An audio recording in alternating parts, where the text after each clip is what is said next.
तो बंगाल के नॉर्थ 24 परगना के कांचरापाड़ा में झड़प हो गई है।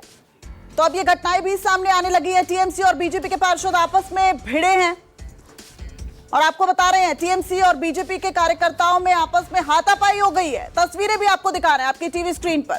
कांचरापाड़ा के वार्ड नंबर 5 में यह विवाद हुआ है।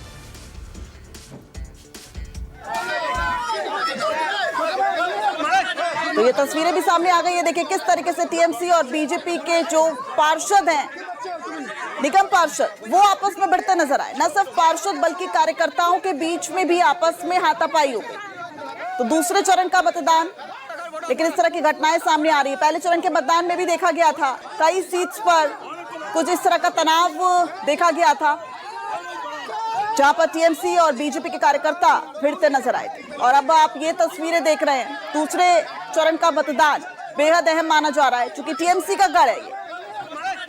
41,001 मतदान केंद्र इसके लिए बनाए गए हैं।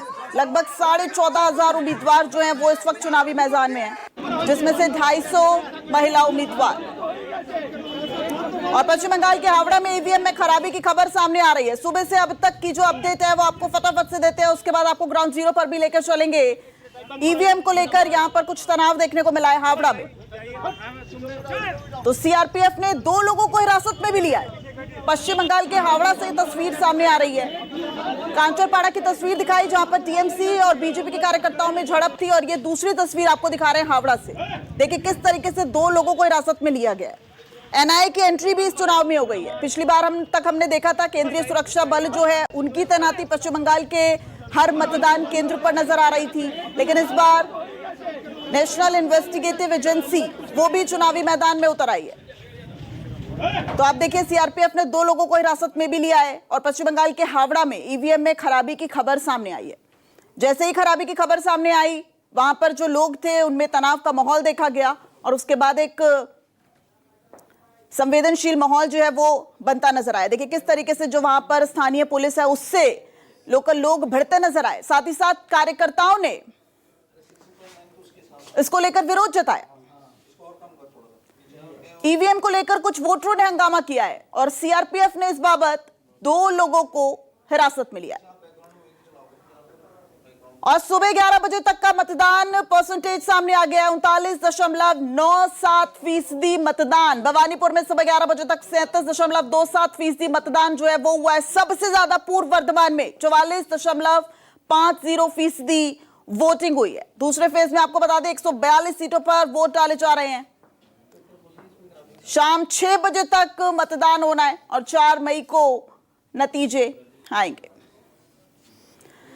तो सुबह 11 बजे तक 39.97% मतदान। अगर मतदान की रफ्तार यही रही तो हो सकता है कि एक बार फिर से इस बार वोटिंग परसेंटेज जो है वो नए इतिहास कायम करे। लंबी लंबी लाइनें इस वक्त भी देखी जा रही हैं। और सबसे दिलचस्प बात यह है कि पिछले मतदान में हमने देखा था कि किस तरीके से सूरज की रोशनी के बीच लोग बड़ी संख्या में, मतदाता बड़ी संख्या में पहुंच रहे थे। लेकिन आज वहां पर मौसम का मिजाज कुछ बदला हुआ है। अब देखना यह होगा कि क्या चुनाव का भी मिजाज कुछ बदला है। लेकिन देखिए बारिश के बीच वोटर्स बड़ी संख्या में पहुंच रहे हैं। 6 तस्वीरें आपकी टीवी स्क्रीन पर।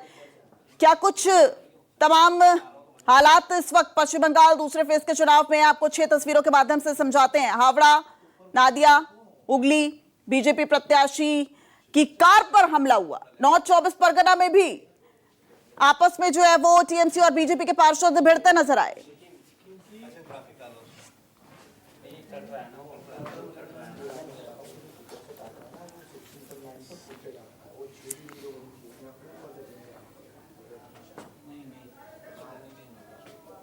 एक बार उससे मैंने चलो उस वाले से